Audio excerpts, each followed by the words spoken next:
All right, let's get into it. Today, we're diving headfirst into the fascinating and, let's be honest, sometimes totally bizarre world of global superstitions. We're talking about all the weird little things we do for luck, to control fate, or just because. I mean, you've totally done this, right?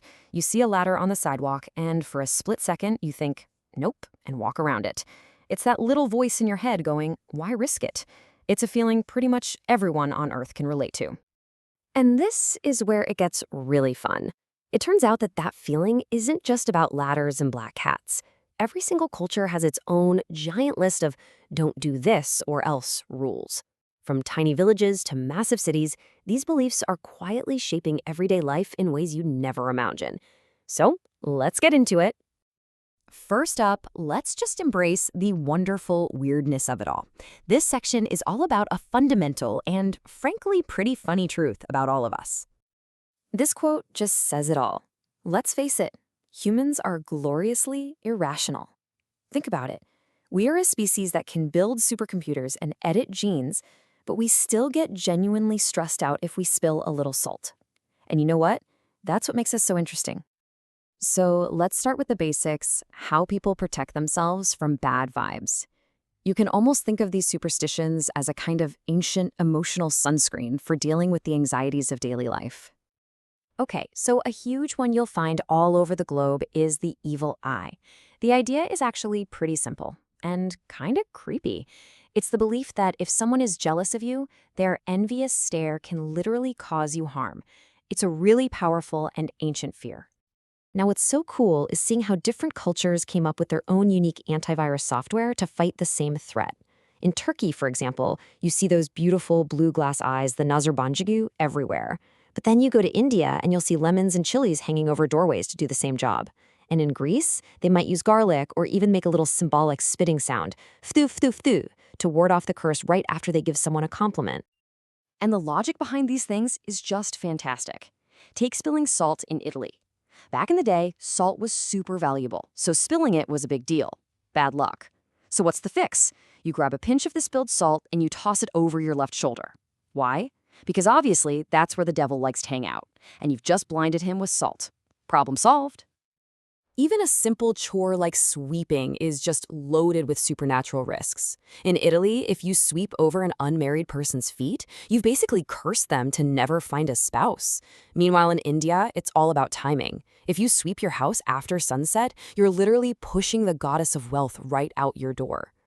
All right, so we've talked about physical things like salt and brooms. Now let's get into the more abstract stuff, where things like sounds, numbers, and symbols take on some serious power.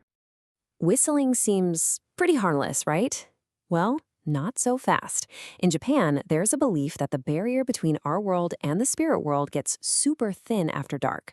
So whistling at night is like sending an open invitation to every ghost and spirit in the area. Okay, now let's go to Russia.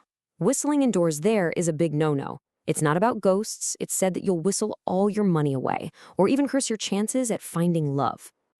And then there's Brazil, where they cut right to the chase. Whistling is basically like calling up demons, so I think the global takeaway here is pretty clear. Maybe just hum instead. Next up, numbers. Let's talk about the number 4. In Japan, this number is seriously unlucky, and the reason is all in the pronunciation. The word for 4, shi, sounds exactly like the word for death. This isn't just a fun fact, it has real-world impact. You'll often find hospitals and apartment buildings that just completely skip the 4th floor. Mirrors have this special, spooky role in Russian folklore. They're not just for checking your reflection. They're seen as actual gateways to the soul. That's why, after someone passes away, all the mirrors in the house are covered up to prevent the person's spirit from getting trapped inside. Now, here's one that could get you into some serious hot water. For most of the world, red ink is just red ink. Your teacher used it to grade your homework. But in Korea, writing a living person's name in red ink is a huge taboo. It's reserved only for writing the names of the dead, so doing it is basically like putting a curse on them. Okay, enough of the doom and gloom. Superstitions aren't just about avoiding bad things. They're also about actively trying to attract the good stuff, basically trying to rig the cosmic game in your favor. And my favorite example of this has to be New Year's Eve in Brazil. The color of the underwear you wear when the clock strikes midnight is thought to set the tone for your entire year.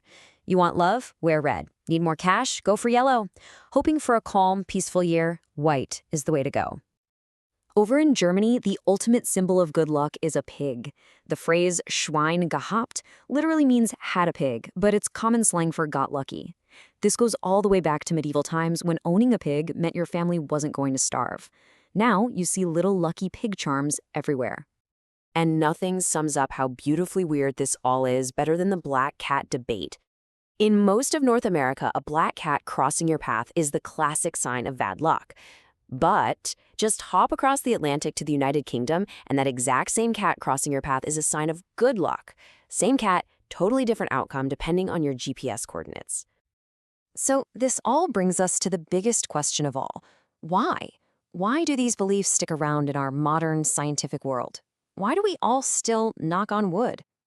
Well, when you boil it all down, superstitions come from some really basic human wiring. At the core, there's our fear of the unknown. Some of them are probably ancient safety tips in disguise, like the rule to not clip your nails at night probably started because it was dark and you might cut yourself. But maybe the biggest reason of all is our fundamental desire to feel some sense of control in a world that so often feels chaotic and random. It's a way to feel like we have some say in what happens. And in the end, I think that's what it comes down to. Whether we admit it or not, there's that tiny part of our brain that still knocks on wood, or picks the yellow underwear, or walks around the ladder. Why? Because deep down, we all know. It might just work.